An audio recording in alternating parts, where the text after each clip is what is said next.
Jaime Quinte Neto Demarco, é isso? Ele é diplomado em matemática, pós-graduado em educação física, mestre em artes marciais, professor universitário, campeão brasileiro de jiu-jitsu, tricampeão brasileiro de Muay Thai, campeão mundial do Open em Curitiba, de Taekwondo, atual tetracampeão mundial de Hapkido. É coach, é empresário e proprietário da academia Dojo Alliance. Então, ele é casado com a Tainá e tem 2 filhos.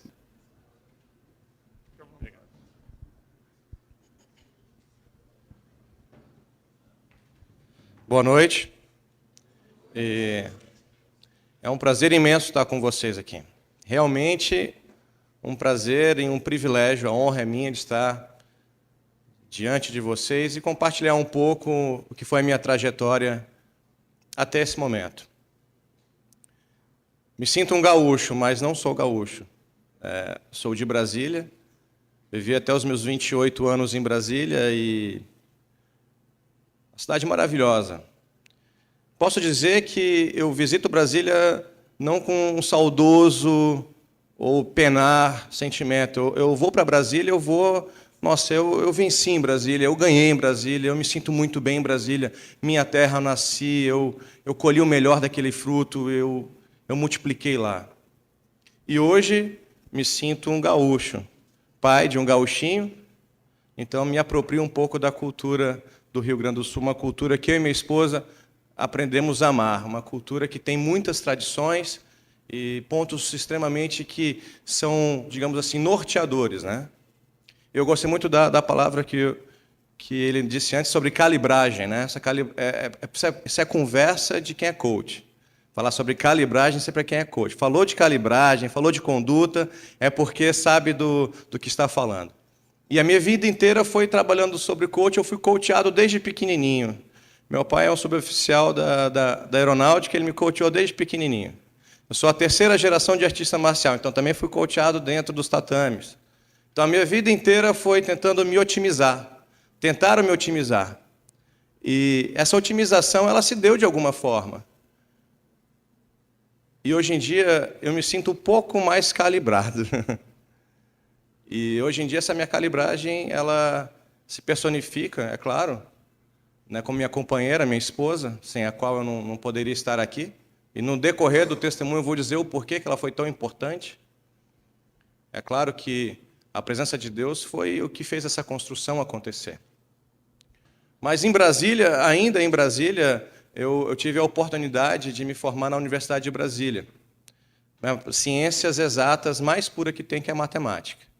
E não tem outra pessoa com distúrbio, né, que nem eu, que fez matemática, acredito aqui. Porque, em sã consciência, você querer fazer matemática não é algo tão comum, né?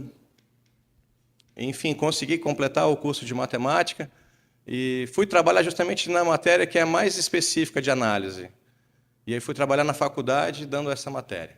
Concomitantemente, fiz o curso de Educação Física na Universidade Católica e lá eu me formei, comecei a fazer algumas especializações na área.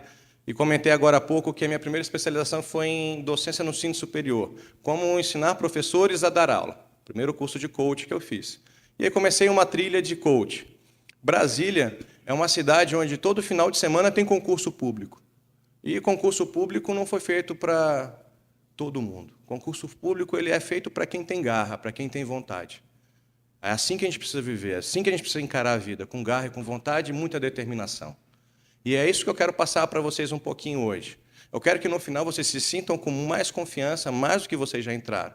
Porque vocês tomaram uma posição muito importante que foi vir para esse dia de hoje. Eu, sim, me desloquei da minha casa, 100 e poucos quilômetros daqui, deixamos os nossos filhinhos lá, vamos voltar no final, não podemos, minha filhinha tem uma atividade aqui em Porto Alegre amanhã, mas a gente precisa estar junto com eles. Mas é importante você dizer o que aconteceu na trajetória de algumas pessoas. E ainda em Brasília, eu me lembro que eu fui convidado para dar o meu primeiro seminário de coaching, e tinha lá, acho que umas 600 pessoas. E foi na primeira vez que eu tive contato com aquele microfone auricular, né? Aquele que você se posiciona, me sentia uma pessoa bem importante. E dentro daquelas pessoas lá tinham os meus coordenadores na minha faculdade.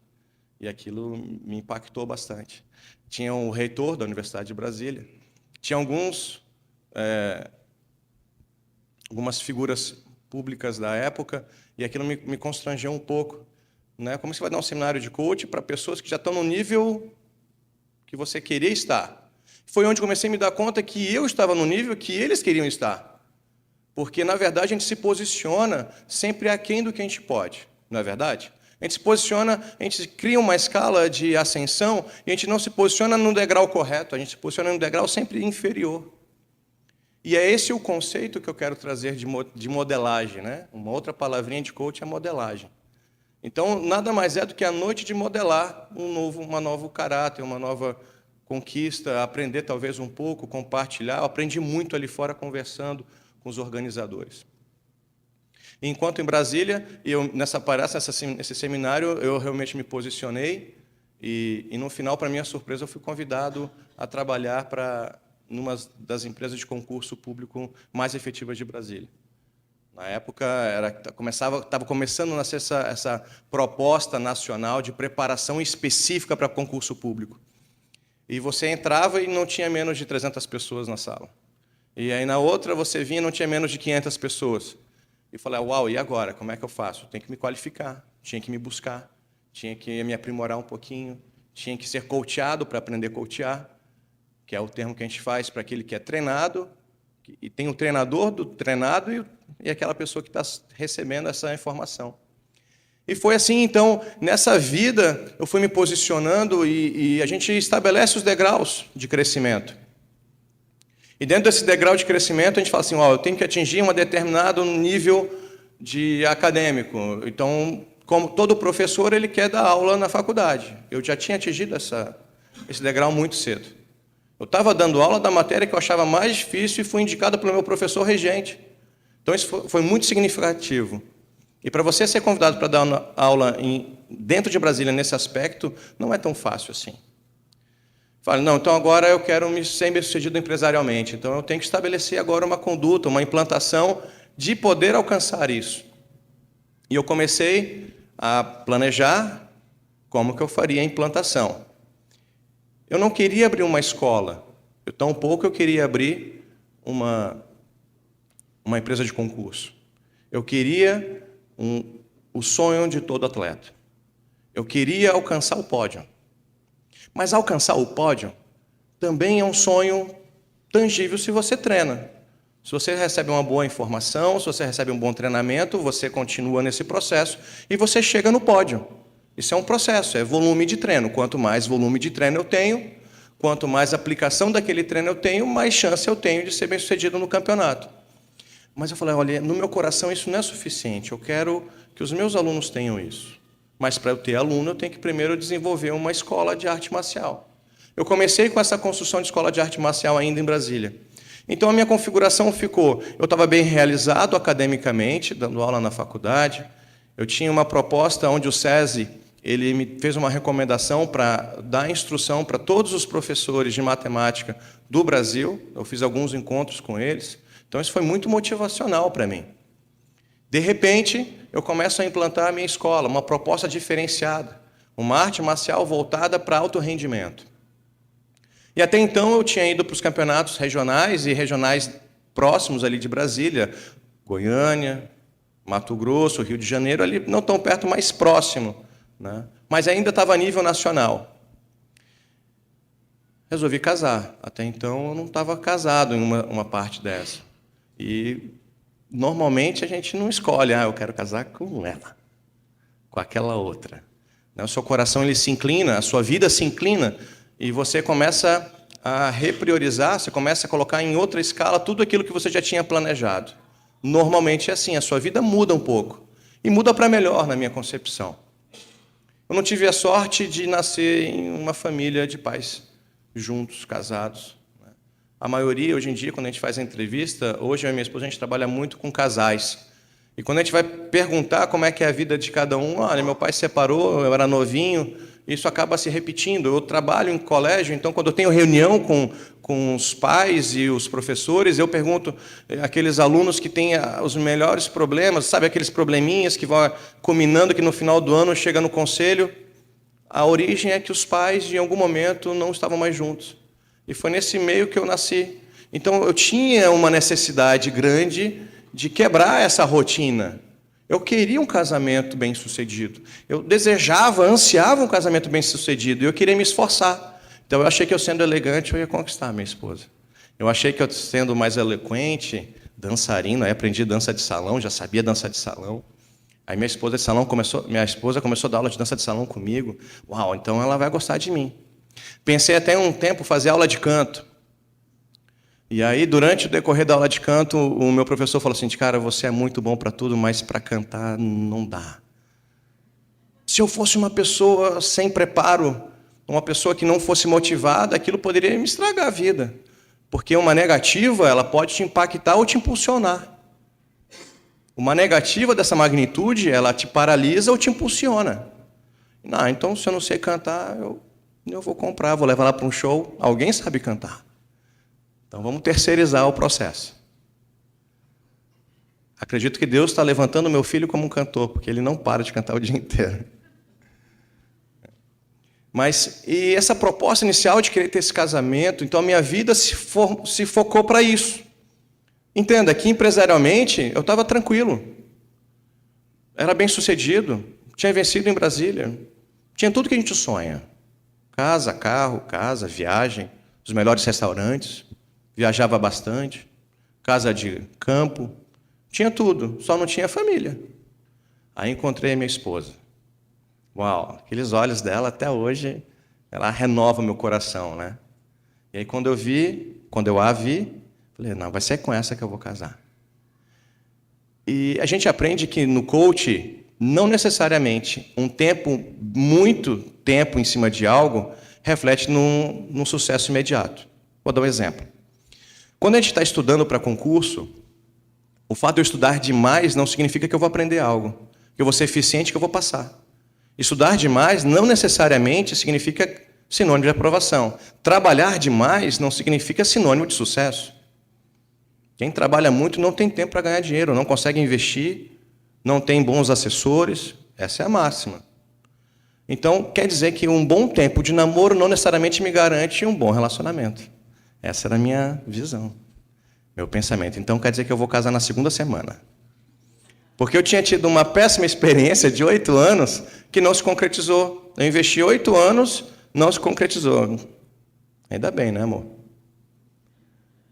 E aí, passou um tempo, eu revi as minhas prioridades e ansiava por uma família, um sonho concreto. O homem quer ter uma família. Ele precisa de uma família. Você precisa transmitir o que você sabe, o que você tem. E nesse meio do caminho, ao encontro, ela olha para mim, eu olho para ela, aconteceu aquele clima. Eu falo, uau, eu quero essa mulher para mim. Vamos casar? Como assim? A gente está há 4 meses namorando? Vamos casar. Não conhecia Deus naquela época. Era tudo na força da mente. Eu era lógico. Primeira graduação, matemática. A ciência mais pura que tem. Eu era lógico. Tudo para mim era ponto. Aqui pode, aqui não pode, aqui deve, aqui não deve. Não é um bom investimento. Vou comprar ouro, vou comprar dólar. Vou investir aqui, não vou investir ali. Essa era a minha vida. Eu trabalhava com economistas daquela época e era isso que eu queria. Na arte marcial era a mesma coisa. Vou entrar nesse campeonato porque se eu tenho chance. Nesse outro eu tenho que treinar mais. E assim eu ia pontuando. E na minha vida de relacionamento eu fiz a mesma coisa. Eu planejei o meu casamento do início ao fim. Eu conheci ela. Para quem conhece um pouco de coach, existem algumas ferramentas, né? Existe uma bem famosa que são os 5 Ws, né? O que, quem, como. São 5 Ws, 5 perguntas e 2 métodos para você desenvolver como e quanto vai custar. Então, na hora que eu conheci ela, o meu olhinho brilhou, o olhinho dela brilhou, o 5W2H já aconteceu, eu falei, eu vou casar tanto, vou comprar tanto, a casa é essa, o fraco vai ser aquele. E aí eu comecei a fazer aquela trajetória de casamento, falei, eu vou convidar tantos. Aí ela quis contar muito, falei, não, vamos fazer o seguinte, vamos fazer um estrago no nosso casamento. Vamos fazer um casamento dentro de um barco. Uau. Isso lá no Lago Paranoá, em Brasília, é o que tem, né? A gente não tem praia, não temos Guaíba, que a gente tem aqui. Lá tem um Lago Paranoá. Então a gente vai entrar no lago, vai pegar um barco, vai fazer a festa, vai ser muito linda. E de fato foi linda. Foi tudo bem planejado. Até então, eu tinha um sonho americano realizado. Próspero, feliz, tinha mais cabelo naquela época. E aí comecei a me sentir... Sabe aquela escalinha evolutiva que eu falei, ideológica? Eu achei que eu não estava abaixo, eu achei que eu estava um pouquinho acima. Eu me orgulhei demais. E quando você se orgulha é um grande problema. Quando você perde o seu chão, quando você deixa de sentir o solo, a sua mente vai muito longe. E eu comecei a idealizar o nosso casamento, como tinha que ser, comecei a planejar. Vamos planejar, então depois de um ano vai vir a nossa filha. Eu queria uma filha. Eu não queria um menino no início, eu queria uma menina. E veio a Ana Letícia, coisa mais linda. E preparamos o quarto, sonhamos juntos, um melhor plano de saúde, tudo aquilo que você, como um pai, como um gestor do lar, deve e pode fazer. Eu fiz isso tudo. Minha esposa quase não participava. Minha esposa quase não fazia nada. Ela acreditava, ela sonhava comigo. Ela acreditava no que eu estava fazendo, ela dava as opiniões. E eu acabava fazendo com que a opinião dela se flexionasse para a minha. Sabe como isso acontece? Chama-se poder coercitivo. Quando você exerce um poder e você manipula esse poder. Eu estava usando umas ferramentas de coach de forma negativa no meu casamento. Eu estava coachando meu casamento de forma errada. Mas achando que estava acertando. E muitas vezes a gente acontece isso na nossa vida. Principalmente no casamento. A gente erra querendo acertar. E se esconde atrás dessa rotulação. Ah, mas eu errei, mas eu tentei acertar. Não adianta, você perdeu. Não adianta no campeonato eu chegar lá e o meu adversário está na frente, eu vou ter que fazer o combate com ele, e de repente eu não me preparei para o segundo round, eu não aguento o segundo round. Não adianta eu falar, eu tentei. Não, você tinha que ter se preparado melhor. Faltou preparação no meu casamento, faltou amor no meu casamento. Faltou esse lema aqui, ó. Faltou o lema do Adonep. Faltou o amor sobre a minha vida. E o amor, a gente vai ver no final do meu testemunho, que o amor ele tem um sinônimo para isso. O amor ele é importante. Sem amor, o que adianta? Eu vou passar e transmitir algo para quem? Só com os fins lucrativos? Eu vou alcançar um resultado empresarial? Para quê se eu não vou gerar um legado para outra pessoa, se eu não tenho carinho, não tenho amor? E eu estava indo nessa prática. Eu estava indo nessa prática de fazer isso por fazer, de ter um casamento perfeito, de ter um casamento perfeito aos meus olhos, de ter um casamento perfeito aos olhos da sociedade. Eu gostava de passear com minha esposa, de ir nos bons restaurantes, eu gostava de aproveitar, de viajar, eu gostava de mostrar para todo mundo que eu estava bem. E isso, para mim, era o sinônimo de amor. E nós aprendemos dentro do coach que há 5 linguagens básicas do amor, né? E aí uma delas é a minha linguagem. A minha linguagem é a linguagem da produção. Quanto mais eu produzo, mais eu amo. A linguagem dela não tem nada a ver com isso. A linguagem dela é a linguagem do elogio, é a linguagem do presente, ela gosta de receber um presente. Pode ser uma balinha, pode ser um carro também, né? Pode ser um oi, pode ser uma esmeralda também, né, amor? Pode ser, mas tem que ter. Eu tenho que chegar para ela e falar, você está bonita, você está linda, você está cheirosa. Quando eu não faço, os homens aqui presentes sabem o que acontece, né? Você vai ter trabalho dobrado para reconquistar o sorriso de novo. E a minha vida inteira foi assim, eu não entendia sobre linguagens. Mesmo sendo coach, eu sabia das administrações de coach, mas eu não sabia coachar a minha vida. Porque faltava amor. Porque faltava esse entendimento precioso do que era o amor aos olhos internos. Eu sabia definir amor. Hoje em dia eu sei falar sobre amor. Hoje em dia eu poderia classificar basicamente o amor em amor eros, amor ágape. A gente poderia falar um pouco mais sobre isso, mas não vim aqui para isso. Eu vim aqui para mostrar um homem que tinha se posicionado frente à sociedade, que tinha vencido, que tinha alcançado e que estava perdendo a sua família antes mesmo dela começar. Eu errei o planejamento do início ao fim, porque eu fui acreditando que tudo aquilo que eu estava fazendo estava certo, porque eu acreditei em um planejamento, eu acreditei na força do meu próprio braço. Isso durou algum tempo. Estamos casados há 10 anos. Me corrija, 5 anos? 5 anos eu planejei assim? Não, 4 anos. Durante 4 anos do nosso casamento foi terrível. Era um casamento de imagem. Eu não estou falando toda a parte que o casamento envolve, né? Mas um casamento de engano no sentido que não havia partilha, não havia o que trocar. Porque eu trabalhava tanto e eu saía de casa, ela estava dormindo com minha filha. Quando eu voltava, a minha filha estava dormindo. Então não tinha tempo, eu não tinha quantidade e tampouco qualidade com a minha família. E eu comecei a buscar a implantação. Eu queria desenvolver melhor a minha empresa, porque eu tinha criado então a escola de arte marcial. Eu já estava pensando em franquias, eu estava pensando em multiplicar, eu estava pensando em crescer. E tudo aquilo que era importante para mim começou a ficar de lado.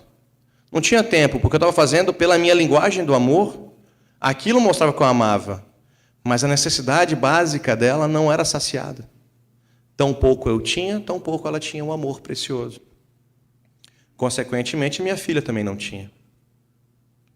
E, de repente, a gente tinha crises, e nessas crises a gente conversava um pouco. E nessas conversas, nessas brigas, a gente falava assim, olha, não dá, a gente tem que mudar. E eu conversava com alguns amigos psicólogos meus, e eles falavam, mas eu não estou entendendo por que tua vida é assim, cara, tu tem tudo que alguém quer, tu tem, cara.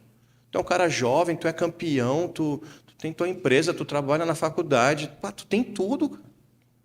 Cara, levanta a mão e segue, tá ótima a tua vida. Cara, não tá, tô vendo que tem alguma coisa errada. E de tanto todo mundo olhar para a minha bagagem externa, de tanto todo mundo olhar para a minha fachada, eu comecei a acreditar que estava tudo certo. E aí em Brasília, quando você está em um patamar, você não fica seguro.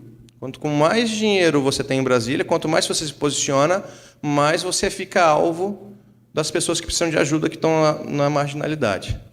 Eu começava a andar preocupado com assalto, sequestro relâmpago. Comecei a gradear em casa. Começava a ficar preocupado, não deixava sair, ficava tudo totalmente preocupado. E a gente começava a conversar. Olha, não está certo a gente criar nossa filha assim.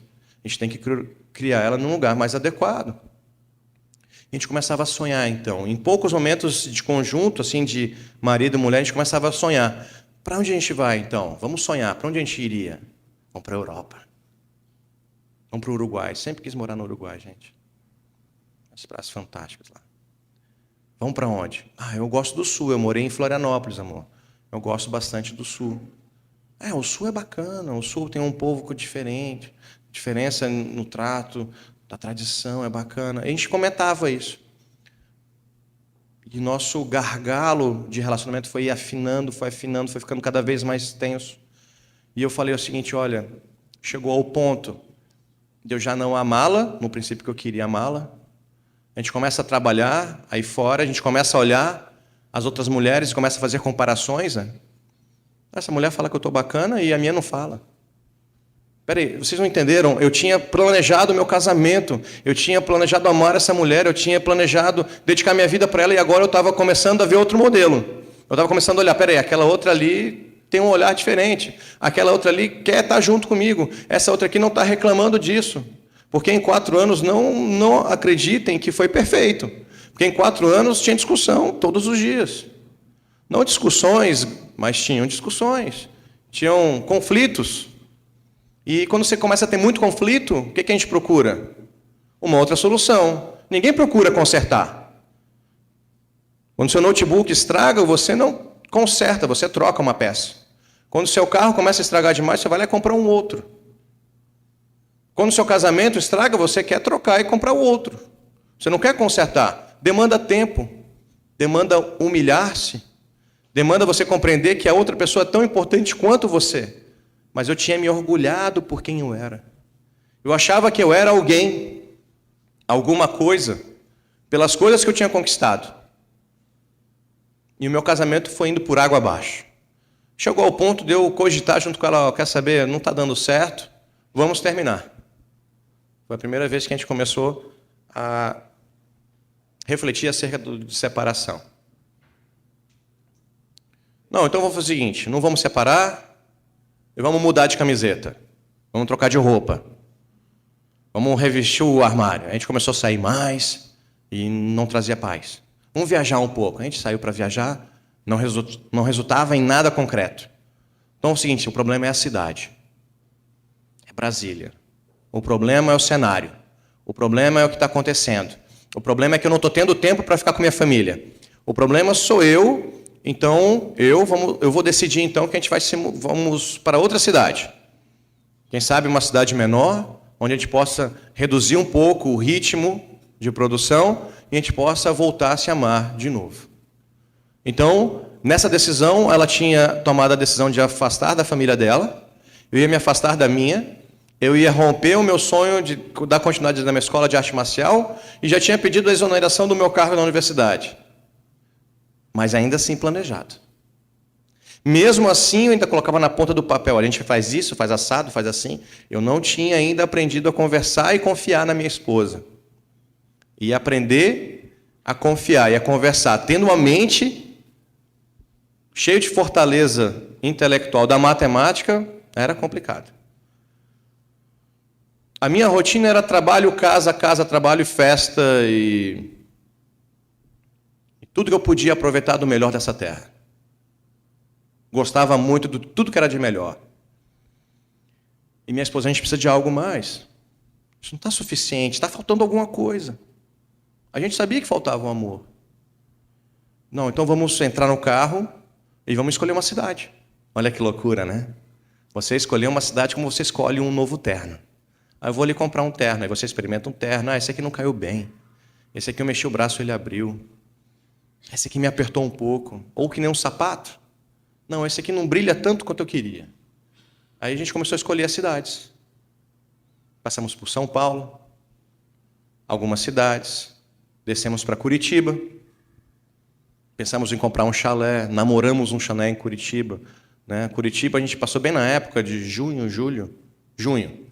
Então estava com um cenário bonito, atrativo para o romance. Né? A minha meta era Canela. Eu sonhava por Canela. Então a gente começou a descer Curitiba, então vamos continuar. Aí passamos, Florianópolis, antes disso Joinville. Nossa, essa cidade aqui vai ser perfeita, olha as crianças correndo. Que coisa mais europeia, que coisa mais bacana.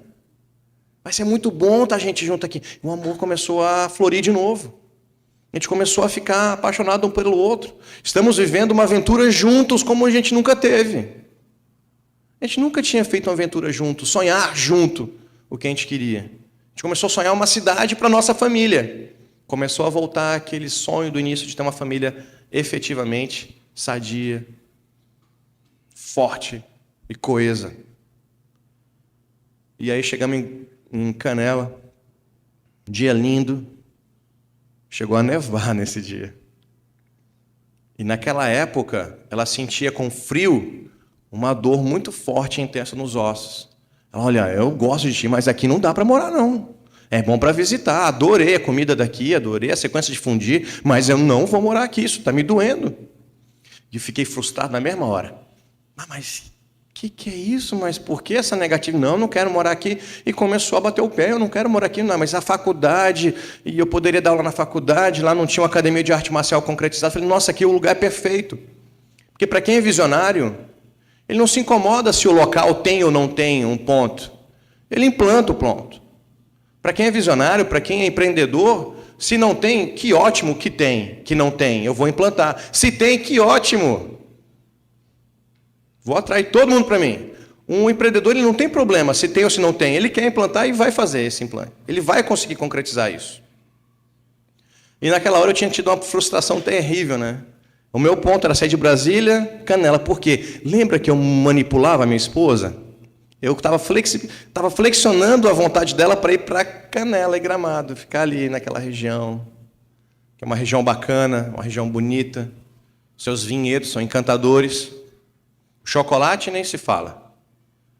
E eu achei que eu poderia, com essa atitude do meu braço, adoçar um pouco o meu casamento.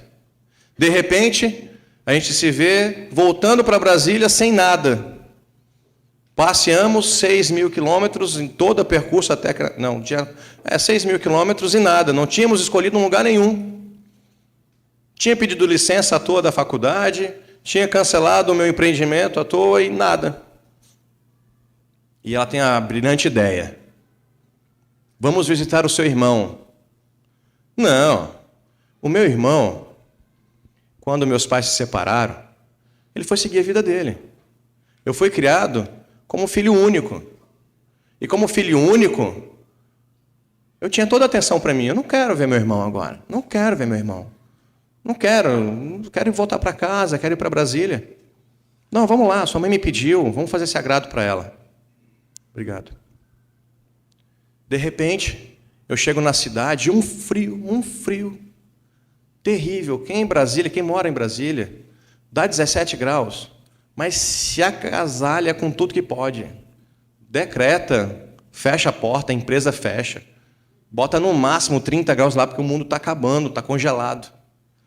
Nesse dia estava batendo 12 graus, aquilo para mim era um frio absurdo. Hoje, 12 graus, eu saio para correr na rua. Aqui.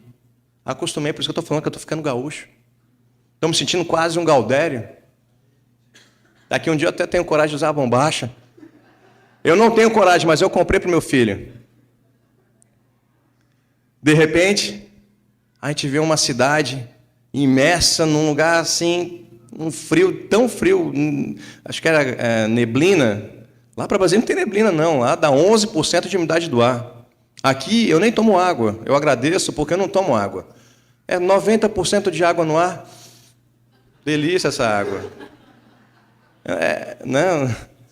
Não precisaria de tanta água. Revejo meu irmão, a minha esposa me fazendo voltar às raízes do que é o amor. Amor nasce na família. Então eu tinha que aprender a amar meu irmão. Conversei com ele, ele me abraçou, a gente teve aquele momento, parecia que nunca tinha se afastado. Vamos sair para jantar em Lajeado. Eu moro em Teutônia e Lajeado fica 20 minutinhos dali. Quando a gente foi em Lajeado, aquela cidade me encantou. Ela é uma micro cidade grande. Ela tem tudo que uma cidade grande oferece, só que menor. Falei, uau, eu quero morar aqui. Tinha faculdade, tinha um chalezinho, um sobradinho lindo do lado da faculdade. Falei, uau, aqui, compramos aqui, eu dou aula ali, você termina sua faculdade aqui e implanta uma escola aqui. Mas não era assim que o destino ia me conduzir. Voltamos para Canabarro, no dia seguinte a minha sobrinha, ela adoeceu e meu irmão falou o seguinte, olha, eu quero levar ela aqui no posto de saúde para ela ser medicada. Eu falei, não, eu te levo. Não, capaz, eu levo. Eu levei, encostei o carro, não estou brincando. Não deu 15 minutos. A menina entrou e saiu na outra ponta com um saquinho de remédio na mão. Eu falei, o que é isso? O que está acontecendo aqui? Isso não pode acontecer. Você foi medicada? Fui. O médico falou contigo? Falou. Passou até a mão na minha cabeça. Na cabeça? Lá em Brasília eu pagava um plano de saúde absurdo para ter uma consulta com o meu médico. Eu pagando um absurdo, eu tinha que esperar, ele cancelava às vezes ainda. O plano de saúde aqui do Rio Grande do Sul não é o melhor que existe, mas está entre os melhores do país, né? Não estou falando do plano de saúde privado, né? Aí começou a me encantar. Aquilo, minha mente matemática falou, isso aqui é importante. Eu olhei para o lado, a cidade, a ruazinha do lado, que estava do lado do hospital, não tinha grade de uma casa para outra. Falei, como assim não tem grade? Era um murinho assim de flor. Falei, uau, que legal. Crianças na rua, brincando. Aí eu fui passear com a minha esposa na rua, o cara passou, bom dia. Minha carteira está aqui dentro ainda. Ele falou, bom dia. O que eu falo? Normalmente, bom dia, né? Cidade grande, ninguém fala bom dia para ninguém na rua. Né? Bom, e o máximo que segue. E isso foi me atraindo. Uma roda de chimarrão, achei interessantíssimo aquilo. O pessoal começou a conversar, ou seja, tudo a frequência baixa que eu estava buscando. Falei, Tainá, quem sabe a gente não vem morar para essa região aqui? Olha, aí eu achei, não, capaz. Eu achei que ela, acostumada com alto padrão de Brasília, não ia querer morar em Lajeado. Tão pouco em Teutônia. Ela falou, olha, me encantou a cidade. Eu falei, sério? Sério. Aí comecei, né? Aí entro em contato com o meu consultor, Dá uma busca, ver se tem alguma escola. Não tinha escola de arte marcial na região. Falei, opa, empreendedor já... Quantas pessoas tem? Não tem, não conhece a cultura. Posso implantar a cultura. Aí eu comecei a pensar, quer saber? 2 meses a gente vem para cá. Peguei o carro, voltamos para Brasília. Avisamos, estamos decididos, vamos para o Rio Grande do Sul. Gente, você tem ideia do que é isso? Você saiu de casa para comprar um terno, voltou para casa. Eu saí para escolher uma cidade e encontramos a cidade. Não foi bem o que eu queria, mas foi a cidade que nós escolhemos. Saio de Brasília, vendo a casa, vendemos tudo e viemos para Teutônia. E lá, eu achei que as coisas do amor fossem voltar. Muito pelo contrário. Eu tive que trabalhar 3 vezes mais. Tive que implantar uma escola. Compramos o prédio, começamos a implantar, menos tempo com a família. Começou a se passar esse tempo. De repente, a gente começa a se afastar no casamento de novo. Teve aquela proximidade, mas como o amor não era compreendido e vivido entre eu e ela, a gente acabou se afastando de novo, um do outro. Eu tinha que começar a lutar no Rio Grande do Sul para começar a mostrar quem eu era, para começar a implantar. Tive que entrar para os campeonatos, então eu tinha que treinar. Se eu tinha que treinar, eu tinha que estar dentro da escola. Tinha que estar menos tempo em casa. E a gente começou nessa vida. Eu comecei a negligenciá-la. Em Brasília, eu não a negligenciava. Mas aqui eu comecei a negligenciar. A consequência de um coach mal executado é uma frustração. E a consequência que eu consegui no meu casamento foi uma frustração. Eu consegui uma esposa frustrada, amedrontada, sozinha no interior do Rio Grande do Sul. Dinheiro a gente tinha, mas ela estava sozinha. O ex-familiar dela ficou em Brasília. Eu era a única família dela. Ela veio por mim. Eu deixei ela sozinha. Comecei a ganhar um campeonato, ganhei 2. Comecei a fazer uma outra especialização e ela ficou parada no tempo. Mas o meu sonho sempre foi estar com ela. O meu sonho sempre foi essa família. Aí vamos fazer o seguinte, então. Vamos melhorar. Minha linguagem do amor era a produção. Aí eu comecei a querer produzir mais. Eu já produzia muito. Eu comecei a produzir mais. Só que nessa minha produção, eu negligenciei completamente a linguagem dela, do amor. Eu não estava do lado dela. Ela queria o chimarrão. Ela não toma chimarrão. Mas ela queria estar na roda de chimarrão do meu lado. Ela queria visitar as pessoas do meu lado. Ela me queria. Irresistível para ela, né, amor? Era isso que ela queria. Era isso que a família precisava. A gente tinha o tudo e não tinha nada. A gente não conseguia usufruir. Mas eu sempre errei querendo acertar. Lembra da historinha do errar, querendo acertar? Eu estava errando, querendo acertar. Errando, querendo acertar. Porque a gente não tinha a bandeira do amor. A gente não entendia o que era isso. Eu era lógico. A minha linguagem, se você fizer um perfil meu hoje, é um perfil digital, é um perfil que precisa de dados para trabalhar. Eu sou completamente detalhista. De repente, eu resolvo abrir uma filial, a minha primeira filial. Todo bom coach, ele planeja e executa. Planejei 2 anos, fui executar, então, a primeira multiplicação da minha empresa. Já em outro estado. Fui lá, abri, consolidei, fui trabalhar, continuei trabalhando lá, aí comecei a monitorar a minha filial. Então, eu tinha a sede, comecei o plano de aumento estratégico. Quando eu fui trabalhar um dia, eu voltei em casa. O que você espera quando você volta para casa e você fez tudo pela sua família? Tudo que você faz pela família, você espera que a família acolha, né? Quando eu chego em casa, eu abro a porta, vejo o tamanho da negligência que eu vivia. Eu abro a porta, eu entro em casa, faço as rotinas básicas que cada um faz, coloco o paletó, alguns ligam som, outros ligam a TV. Meia hora depois eu recebo um telefonema. Jaime, você está bem? Tô. Tá tudo certo contigo? Tudo certo. E com a Tainá? Tá bem? Porque ela estava mal? E nisso, com o telefone, eu fui indo para o quarto. Ah, mas peraí, ela não está no quarto. Ela deve estar na sala, no quarto das crianças. Ela não está no quarto das crianças, mas o carro está lá na frente. Aí eu fui no guarda-roupa, algo me falou, vai no guarda-roupa. Eu fui no guarda-roupa, não tinha nada no guarda-roupa. Aí eu comecei a olhar, não, mas ela não. Comigo, fugir assim, mas por que ela ia fugir? Liguei para ela, desligado.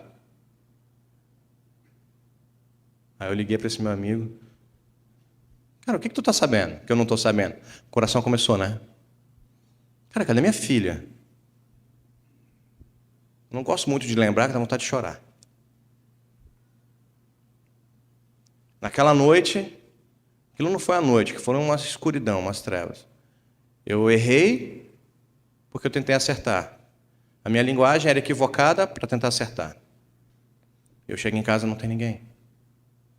Sabe, entenda, eu não estava em outro lugar, eu estava implantando uma outra empresa. E quando eu volto, não tenho mais o porquê de ter essa empresa. Eu estava com a calibragem totalmente fora. Eu cheguei em casa e não tinha ninguém. Aquele silêncio era ensurdecedor, se eu posso assim dizer esse paradoxo. E eu não sabia o que fazer, eu não sabia para quem ligar, não sabia o que fazer. Liguei para minha mãe, não sabia. Nessa hora você lembra da mãe, né? Aí liguei para a mãe dela, não me atendeu. Saí à caça. Onde é que pode estar? O que aconteceu? Será que está no hospital? Começa a passar 1000 coisas na sua cabeça. Não, mas se ela fosse para o hospital... Aí eu peguei o carro, fui para o hospital, nada. Se eu do hospital, fui na polícia, nada. Meu Deus do céu, o que eu vou fazer? Pensei até em vir correndo para o aeroporto. Olha só, o nível de negligência que você causa numa pessoa, que ela espera você ir embora, que monstro que você vira, que tipo de pessoa que você vira sem amor, que negligencia o sonho e a pessoa fala assim, eu vou embora e não quero nem falar com ela. Tamanho foi a frustração. A mesma pessoa que tinha decidido me acompanhar, abandonou a família dela para vir comigo, sonhar o meu sonho, eu negligenciei completamente ela, que ela resolveu ir embora e abandonar tudo que a gente tinha, porque ela se sentia com nada. E eu comecei a trabalhar aquilo no primeiro dia, no segundo dia. Depois da fase do medo vem a fase da violência, né? Violência com você mesmo. Você começa a se preocupar com o que você fez, você começa a se acusar. E aí não precisa nenhum advogado contra para começar a falar todos os seus atributos negativos. Você começa do A e vai para o Z rapidinho. Você fez isso, você não fez aquilo, aí você começa, meu Deus, eu sou um caco de gente. Tá, agora vamos remediar esse trem. Mas quem disse que ela queria remediar? Porque, lembra, nós fomos programados para trocar, nunca para consertar. Nós trocamos o carro, nós trocamos a casa, nós trocamos o notebook, nós trocamos o celular, mas a gente nunca conserta. Muitas vezes porque a gente não sabe consertar. E o meu casamento precisava de conserto. Passou o 4º dia sem ela, sem a minha filha. E eu não tinha mais vontade de trabalhar. Eu não tinha mais vontade de produzir. Minha linguagem, eu fui ficando mudo. Eu não tinha contato, eu esperava uma ligação e nada. Eu vou para Brasília, então. Fui para Brasília. Cheguei em Brasília, a minha sogra me fala, olha, ela não quer falar com você. Ela não quer ficar do seu lado. Tá, mas eu quero falar com ela, mas ela não quer. E minha sogra é advogada. Então, para advogada é tudo muito simples. Você não pode chegar perto dela. Tá, mas eu quero conversar, como é que eu vou saber? Não vai chegar perto dela.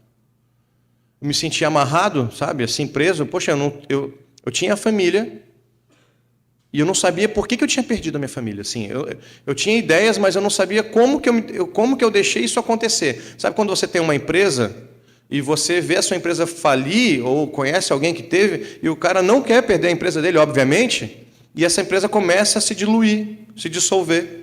E tu tenta de tudo e, pá, onde foi que eu errei? Era assim que eu me sentia no meu casamento. Aonde que eu errei? Tinha tudo para dar certo. Por que errou?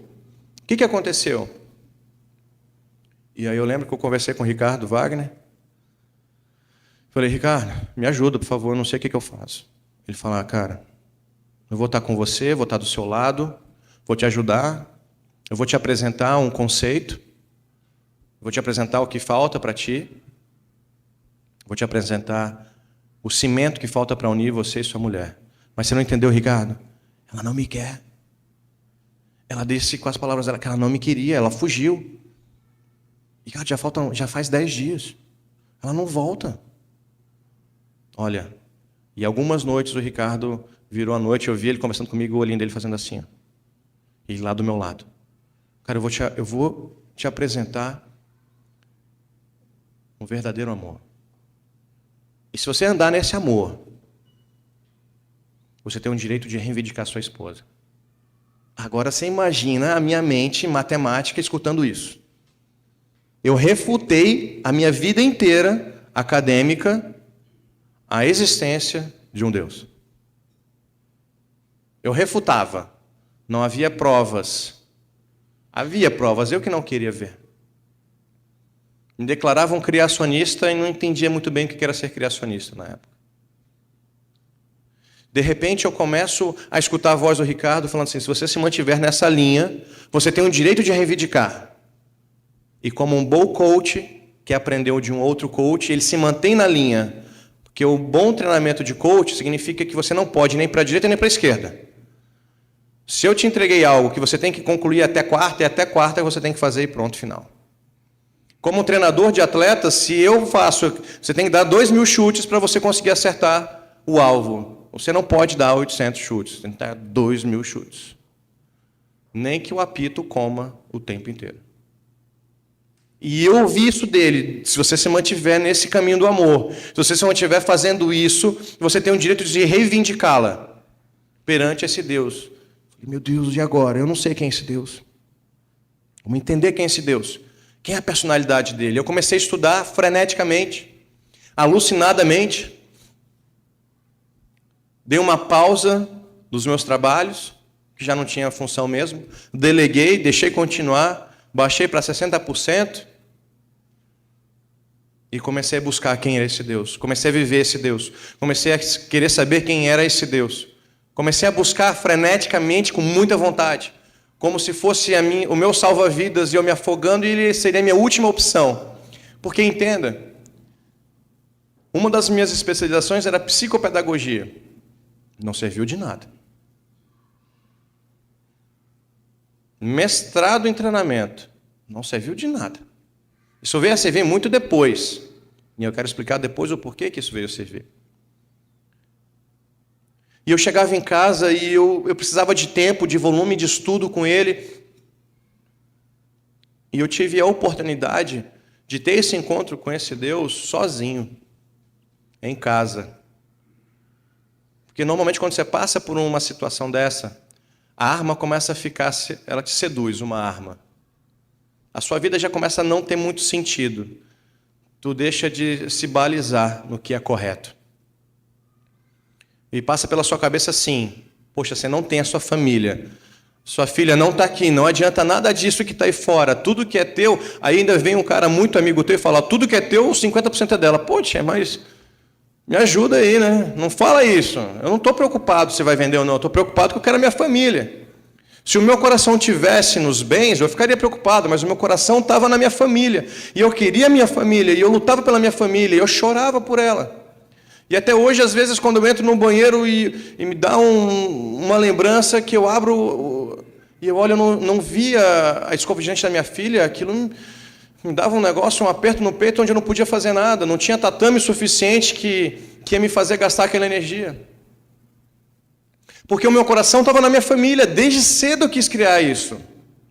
Todas as outras coisas eram para isso. Então, quando isso me foi tirado, essa oportunidade de ser um bom pai, de ser um bom marido, me foi tirada, eu me senti nu, pobre, vazio, e sem saber para onde ir. Então, todos aqueles estudos que eu tive não serviram para nada. Tudo me indicou para o fracasso. Eu comecei a buscá-lo, comecei a entender como ele funciona. Eu fui entender que esse Deus ele é mais lógico do que eu. Esse era um verdadeiro coach. Tem uma palavra que me intrigou muito, quando ele fala assim, você que quiser começar a construir uma casa, primeiro que sente que planeje. Eu falei, isso é coach. Ah, gostei dele. Ele sabe o que está falando. Mas a minha mente lógica me botava para o chão. E eu falei, como é que eu posso acreditar nele se eu não vejo? Fui para as evidências históricas. Ele, de fato, existiu. Foi comprovada a existência dele. A teoria da biogênese, da expansão do universo, como cientista, também eu refugo porque ela tem base não muito sólida. São teorias, e se então teorias não são comprovadas. Né? Se elas fossem comprovadas, elas virariam leis, tal como as leis newtonianas. Como a gravidade. Eu não posso dizer que a gravidade não existe, porque quando eu soltar esse microfone, eu vou fazer um barulhão, porque ela vai bater no chão. Mas, enquanto teoria, eu posso refugar. Então, a teoria que eu achava que existia, ela não me satisfazia e me levou para um lugar que eu não tinha. Se eu fosse um jogador de pôquer, eu poderia dizer que eu tinha uma mão fraca. Toda a minha vida eu estava com a mão fraca. E agora me oferecem uma vida diferente. Mas eu, como matemático, eu não conseguia conceber. Eu não conseguia entender, eu não conseguia me apropriar, porque eu tinha que ser convencido. E a gente espera ser convencido com arrepios no cabelo. Primeiro problema, eu não tenho cabelo. E a gente espera ver o mar se abrir, mas eu estava no interior do Rio Grande do Sul. Não tinha mar. A gente ouvia falar de um Deus poderoso, e minha família estava longe. De repente, eu entro em desespero profundo, e eu falo assim, olha, eu sei que você existiu, eu decidi que você existiu, porque é comprovado historicamente, e qual seria o teu modelo de vida? Pensando matematicamente. O teu modelo de vida é que você amou demais. Se esse Jesus errou, ele errou por algo. Ter amado. E amado em excesso. Uau, é o que eu preciso. Eu preciso desse excesso. Eu não quero nem tudo, eu quero só o excesso.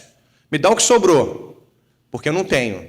E quem sabe assim minha esposa começa a olhar para mim. E minha esposa me ligou no dia seguinte, quando tomei essa decisão. Eu lá sozinho em casa, ela me liga. E eu falo assim, oi minha esposa, eu não quero falar contigo. Eu quero separação. Mas eu te amo. Mas eu não te amo. Mas eu te amo. Eu quero você de volta. Mas eu não quero você. Deixa eu falar com minha filha. Não, ela não vai falar contigo agora. Essa dor ainda existe como cicatriz, para que eu lembre e não volte a cometer esse mesmo equívoco. Isso se passaram o segundo e terceiro mês. No quarto mês, ela continuava me ligando. Eu preciso disso. Tá bom, amor. Para ti eu dou. Me faltava amor, eu estava aprendendo o que era amor. Eu não sabia o que era amor. Eu te amo, esposa. Volta para mim, estou com saudade de você. Não vou desistir de você. Tá bom, eu vou te mandar o que você precisa, mas eu preciso de você. Mas eu não quero você, mas eu quero você.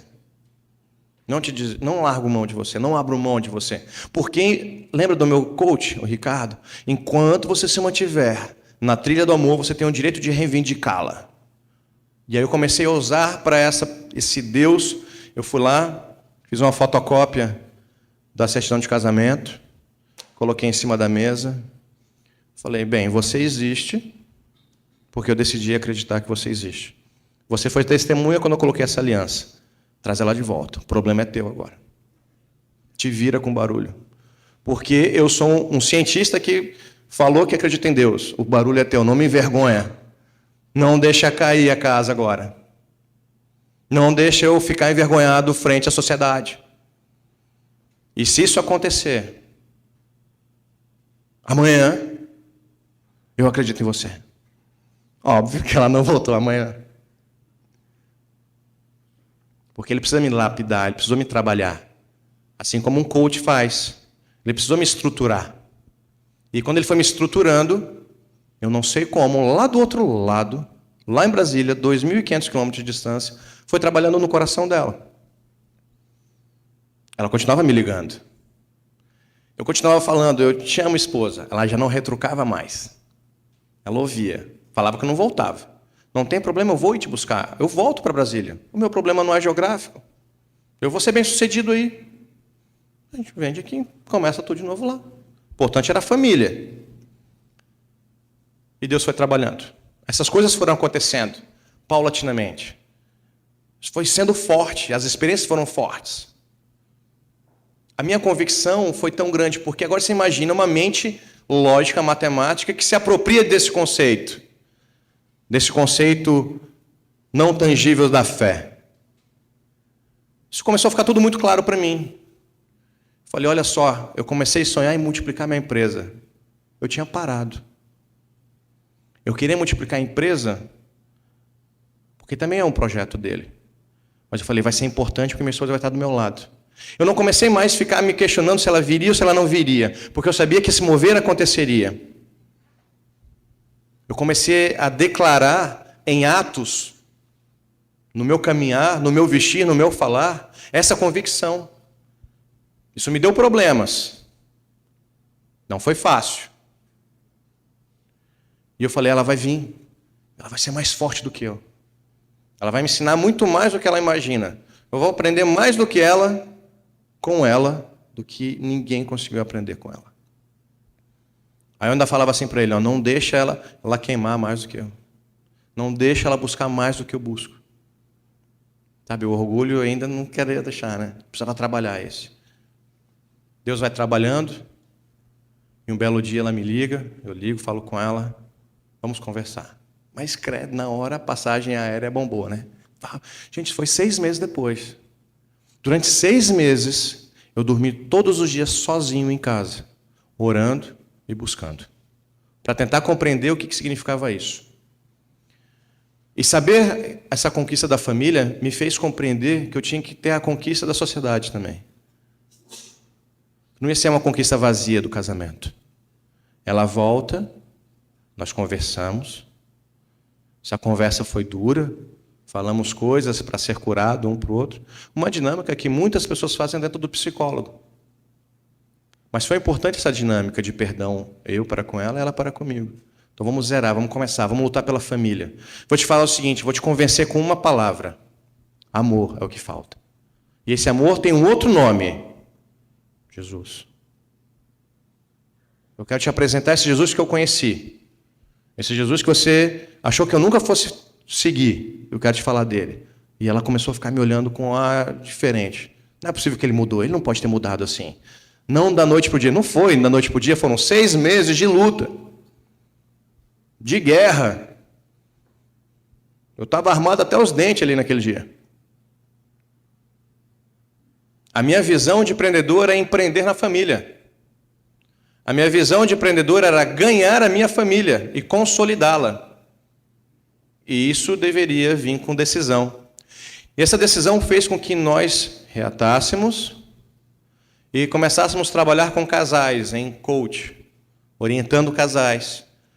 Estamos prestes a lançar o ano que vem um sistema de como fracassar o seu casamento. Como destruir um casamento. Essa vai ser a grande chamada. Porque todo mundo divulga como salvar o casamento, né? Então, quando eu comecei a trabalhar com os casais, eu percebia que eles me perguntavam, tá, mas o que eu devo fazer? Eu não sei o que você vai fazer, eu sei o que você não deve fazer.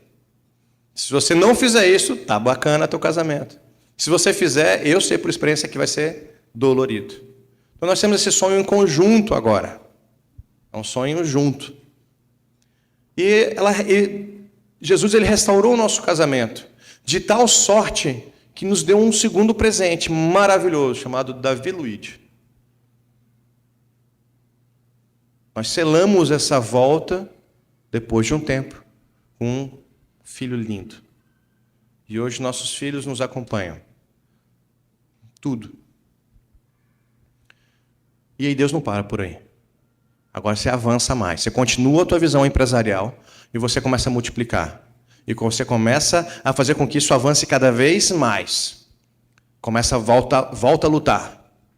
Ah, mas eu estou velho para lutar. Volta a lutar. Eu já tinha títulos regionais e nacionais. Mas enquanto em Brasília, eu só tinha nacional. Mas foi do interior do Rio Grande do Sul que ele me fez ganhar o mundo. Eu fui convidado para fazer parte dos Jogos Mundiais. Para a gente compreender, existem os Jogos regionais, nacionais, sul-americanos, os intercontinentais, os Jogos Mundiais e as Olimpíadas. Então, o sonho de todo atleta é chegar na Olimpíada. Pela minha idade, eu só chego como técnico. Mas nos Jogos Mundiais, eu cheguei lá. Eu fui vitorioso lá. E achei que tinha acabado por aí. A consequência foi que isso começou a se reproduzir. Eu entrava no campeonato e a estratégia dele fazia com que eu ganhasse. E isso foi somando. Isso foi fazendo um conjunto de sucessos que fizeram com que eu tivesse a minha primeira multiplicação de franquia. A primeira tinha sido dado fracasso, né? Foi quando eu fui fazer a franquia, eu voltei para casa e não tinha mais ninguém. E aí eu olhei para ela assim, eu posso fazer a franquia? Posso multiplicar? Deixa eu abrir outra empresa? Vamos lá. Abrimos. Aí a minha proposta era para em 2 anos crescer 5. A proposta é que em 2 anos a gente está com 12. Nós temos 12 filiais. E a minha proposta era 12 filiais nacionais. Dessas 12, 5 é internacional. Então, quando eu voltei para o meu casamento, com o cimento, com aquilo que faltava, que era um amor, com aquilo que era importante de fato, a bênção não veio somente no casamento e na sua restauração, mas ela veio com força em tudo. Ela veio com força e potência em tudo. Empresarialmente, eu nunca estive tão bem quanto eu estou. Eu não vi crise. Eu não sei o que é crise para mim. Se alguém está falando, eu não sei, eu não vivenciei isso. Muito pelo contrário. Esse foi o ano que eu mais viajei. Esse foi o ano que eu mais produzi. Esse é o ano onde eu fui mais reconhecido. Sem eu buscar. Porque eu comecei a cuidar daquela proposta inicial que era o amor. O amor tem um sinônimo, que é Jesus. Não tem outro. Falo como um cientista que aprendeu da pior forma possível, que é a perda da sua vida, da sua família. E quando eu ganhei, quando eu tive a chance, esse presente de ganhar de novo, eu compreendi e me apropriei do melhor coach que existe, que é ser coachado pelo próprio Jesus. Então essas filiais, elas começaram a gerir, a fomentar em mim a necessidade de criar algo maior. Peraí, mas você já não está satisfeito, Jaime? O empreendedor nunca está satisfeito. A gente nunca vai ficar satisfeito. A gente sempre quer mais. E aí esse meu coach, o Ricardo, falou assim, então vai abrir a primeira federação cristã. Aí é difícil. Aí me posicionar politicamente. Eu sou atleta e sou coach, mas me posicionar politicamente é outra coisa. Lidar com presidentes de federações, presidentes de confederações e de organizações nacionais e internacionais é diferente. E eu compreendi que isso era importante. De novo, se eu me balizasse naquele amor, eu teria direito de pleitear. E eu não deixei de balizar o meu amor na família. A gente abriu a primeira Federação Esportiva Cristã de Artes Marciais. Ela está há 2 anos. A gente tem mais de 150 afiliados só no Rio Grande do Sul.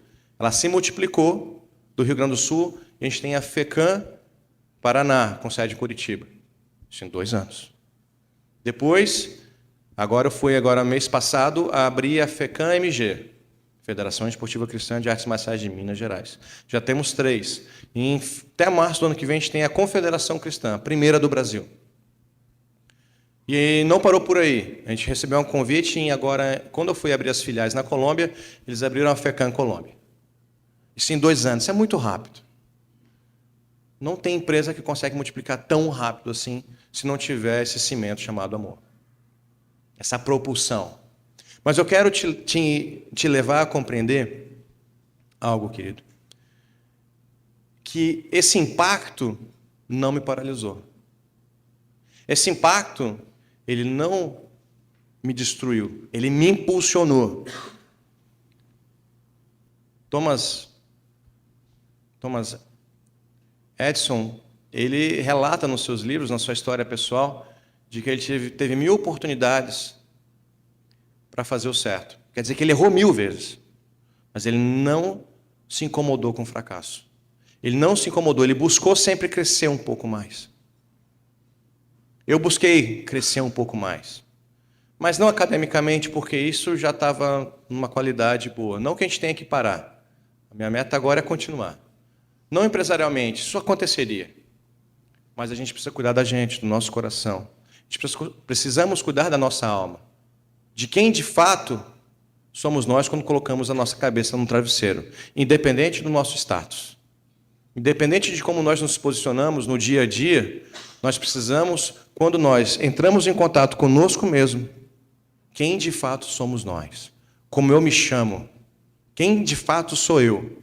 Não eu por trás do terno, não por trás da gravata, mas quem eu sou, de fato. Quem eu de fato sou? Sou um bom marido? Sou um bom pai? Sou um empresário justo? Eu posso dizer com plena confiança e força de que esse amor, esse Jesus, ele tem essa resposta para você. E eu não vim aqui para falar para perdedores. Eu vim aqui para falar para vencedor. O meu currículo só fala de vitória. Acho lindo quando eu chego em casa, meu filho pega as minhas medalhas e coloca no peito e sai fazendo aquele barulhinho. Ele vê um pai vitorioso. E a minha esposa é vitoriosa. Eu sou vitorioso. Vocês são vitoriosos. Eu vim falar para vencedor. Eu vim falar para campeão. E nesse momento, quando eu falo para campeão, eu falo para pessoas que se posicionam. Amor é posição. Decido amar. Decido perdoar. Decisão. A decisão é muito importante. Foi falado aqui há pouco, bem no início, de que com a boca a gente fala. Com a boca a gente diz o que fala o coração. Então eu convido a vocês ficarem de pé. Em posição. Imagina que você está no seu campo de batalha agora. Vou ousar um pouquinho. Faço um desafio para cada um de vocês. Esse desafio, ele não é para perdedor. Se você acha que você vai perder, não o faça. Esse é um desafio para quem quer crescer. E não necessariamente sabe como. Se você tem curiosidade, se você anseia crescer, se você deseja ser vitorioso, se você deseja receber um treinamento de coach específico, se você necessita romper barreiras, avançar em águas profundas, esse é o seu dia, essa é a sua noite, é o seu momento agora.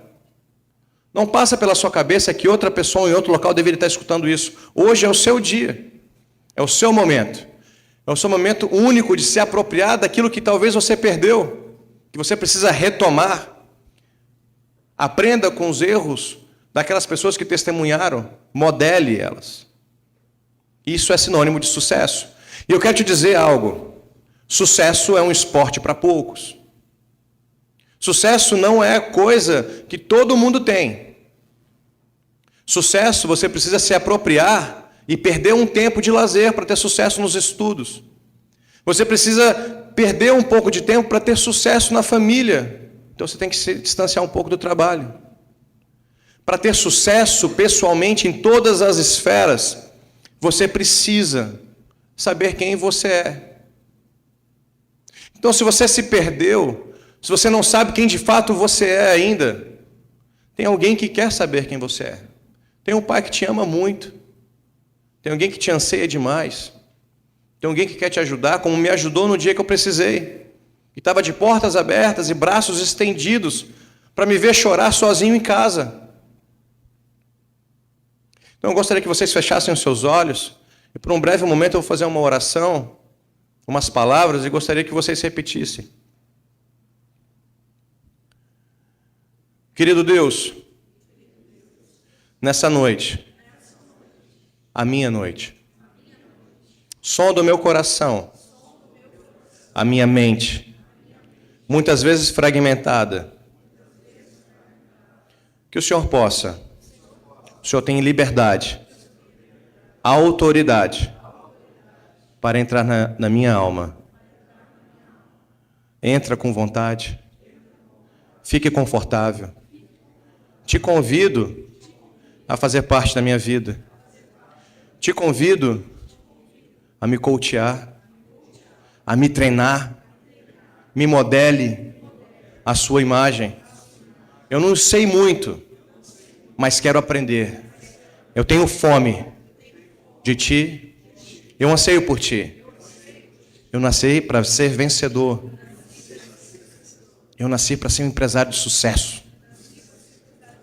Eu nasci para ser um líder de sucesso. Eu nasci para ser um pai, uma mãe, uma esposa, um esposo de sucesso. Eu quero vencer. E eu quero estar do lado vitorioso. E nunca você perdeu. Eu sei que eu estarei do lado vitorioso. Mas eu quero mais. Porque eu tenho sede. Eu tenho sede desse sucesso. Eu sei que eu vou comer o melhor dessa terra. Eu sei que eu vou alcançar lugares altos. Mas eu não quero ir sem ti. Porque eu não quero cair. E eu quero andar para frente. Porque você está do meu lado e me carregando. Em nome de Jesus. Amém. Querido, só para aquelas pessoas que ousam, que querem se posicionar, que querem tomar posse, para quem ainda não aceitou Jesus, para aqueles que querem, de fato, se posicionar, acreditaram no testemunho que eu dei, acreditam na palavra de Deus, querem conhecer um pouquinho mais, para aquelas pessoas que ousam, mas só as que ousam mesmo, que querem tomar posse disso para você, que levante a sua mão e venha aqui para frente aceitar Jesus.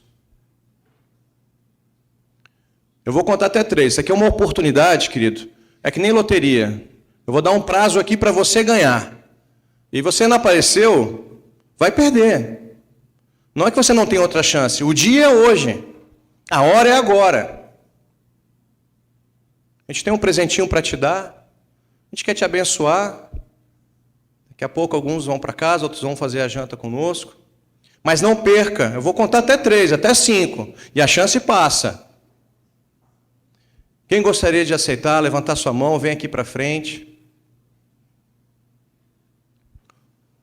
Por favor, alguém pode acompanhá-los aqui? Isso. Glória a Deus.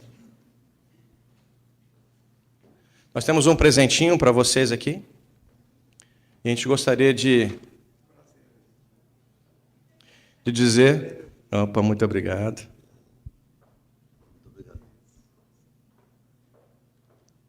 Seja bem-vindo. É isso aí, sucesso.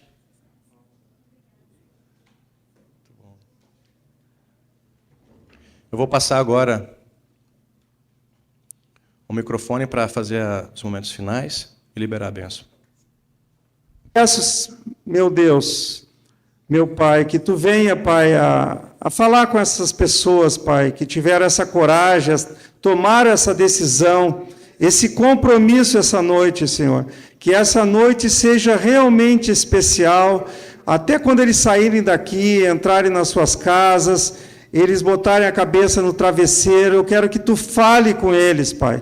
Fale de todos os Teus planos, as Tuas promessas na vida deles, Pai. De cada um, cada pessoa aqui é alvo do Teu amor, Senhor. E Tu queres revelar esse amor que foi tão falado aqui, Senhor.